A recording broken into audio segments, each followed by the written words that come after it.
There was that time President Carter told a joke in Japan. The translator didn't translate and just said, "Pres Carter has just told a joke. Everyone should laugh now." Cue rapturous laughter from audience and a beaming Carter. Didn't avert a war but avoided an embarrassing silence. Work smarter, not harder. I work in a diverse school, and we often have to have translators for parent meetings. I know a little Spanish, and I have sat on parent meetings where the principal and the parent are going back and forth pretty heatedly, and that translator is trying as hard as possible to make each side sound as polite as possible. He always looks extremely stressed in these situations. Edit. I don't mean to say that he is changing the meaning of the words or the context that it is given in. I more meant that he is good at keeping things calm on both ends because he understands the connotation given by both sides. Also, it is hard to translate exactly. English tends to have 10 different words to describe something, whereas Spanish might only have 3 words to describe that same thing. He makes good decisions in his choices and is probably one of the most respected members of the community. The worst part is that just as it's easier to be angry at some text on a screen than a person you're face to face with, it's easier to be angry at someone who can't directly communicate with you than someone who speaks your language. I hope that translator is being paid well.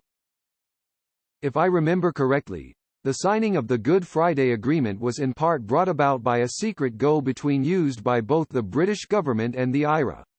Both parties were allegedly ready to sit down and talk but couldn't do so without revealing that they'd been in contact with each other, which would anger those on both sides who weren't in the know. The go-between decided to forge a note from each side to the other which eventually allowed them to organize formal discussions. By the time they found out what the go-between had done, they were too far into the talks to back out. To this day only a handful of people know the true identity of who this go-between was, but the message they forged was crucial in calming the hostilities so that the negotiations begin. Phew. Makes you wonder how many key people in history are people we're never going to know about. By closing all language barriers, the Babel fish has caused more and bloodier wars than anything in the history of creation. Douglas Adams for the win. When I think about how news, friends, family, strangers over-exaggerate everything that I have personally experienced, I become very aware how untrustworthy history is. You watch a news story about your industry and you can see all of the holes and flawed reporting. You watch a news story about something happening in an area you don't know. You take it for face value. Reality is that most things are highly nuanced and complex such that a news segment can't capture all of that. IIRC. This exact thing happened in the lead-up to the Japanese invasions of Korea in the late 1500s. Though more, oh God, I don't want to be the one who gets all my property confiscated when I deliver the news, so I'll ever so slightly change what's being said. Japan fought America in WW2 in part because of a mistranslation in the treaty agreements before Pearl Harbor. Edited from largely to in part. Please read this article if you are interested. https://networks.h-net.org/news/28443/reviews/3017/kislenko-komatsu-origins-pacific-war-importance-magic. 100% has occurred and still does.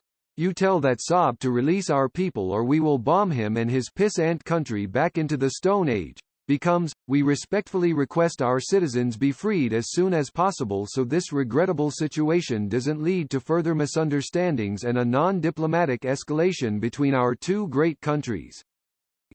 What if the one being translated is seen yelling, rips their shirt off, throws darts at a picture of the other person's face, and eats an entire apple? The translator going to be like, they meant, we will need more time to consult about that request. And not, I will kill your family in front of your tortured body all while I eat your liver. It turns out all of Hitler's speeches were about how much he enjoyed snowball fights, but his translator turned them into paranoid anti-Semitic tirades as an April Fool's joke that got way out of hand. Yeah. Remember when he told one of his assistants, "I want a glass of juice," and it ended up killing millions of people?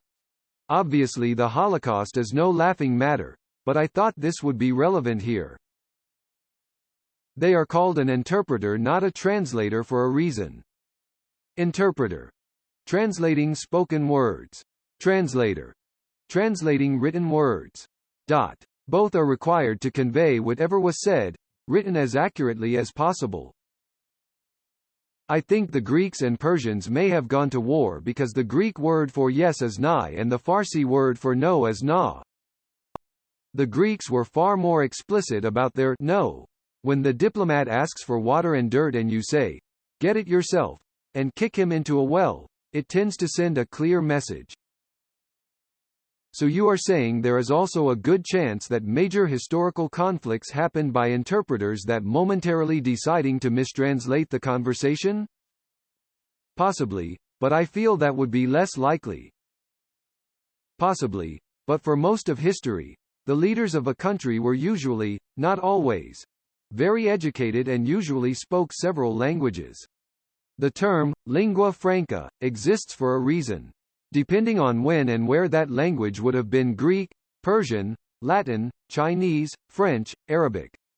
There of course is a difference between being able to hold a basic conversation and being proficient enough to engage in diplomacy, but I would assume cases where world leaders would have been completely unable to communicate with each other were rare. Quote from Charles V. "I speak Spanish to God, Italian to women, French to men and German to my horse." Why German specifically tell to his horse? No one said world leaders were smart.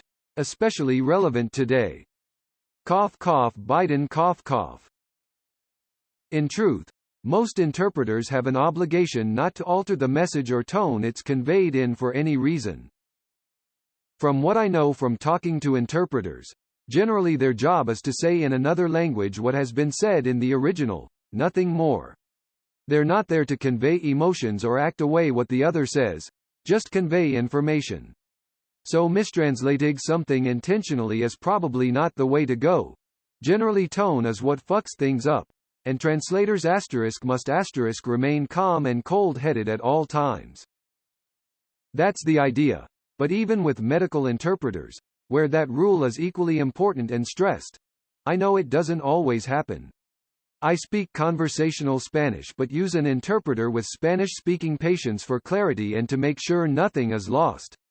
But I swear half the time they don't tell me what the patient just said because I can freaking understand them. They'll tell me this whole long story, which is usually not very helpful, but sometimes I'll get little bits of info out of it, like, "Oh, you have a cat. You have a rug you could trip on. Your transportation situation doesn't seem safe," etc. And the interpreter will say, "No, I don't have any chest pain." Everyone saying, "Actually interpreters aren't supposed to do this," is largely missing the point, and it's kinda funny. Shower thoughts strike again. Interpreter here. Improbable, since the risk is too big. However, there was a time in history, until the 18th century more or less, where interpreters were some form of diplomatic official and would actually paraphrase the meaning of the person involved since they didn't take notes nor have a simultaneous interpreting booth.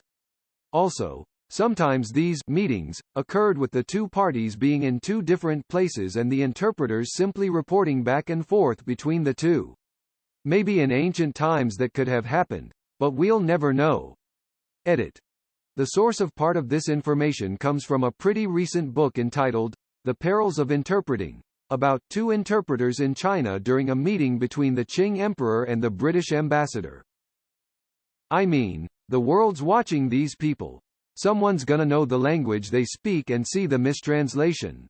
That'd be exciting for any journalist. This would probably apply back when the world wasn't watching them. You know, no TV and all. Yeah, translators aren't out here stopping wars. This isn't a movie. World Leader 1. If you do not stop your coastal defense from, accidentally, sinking our merchant ships, then you shall face the wrath of our navy. Interpreter.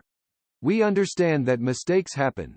but we implore your best efforts to prevent such mistakes as innocent lives are lost during such accidents.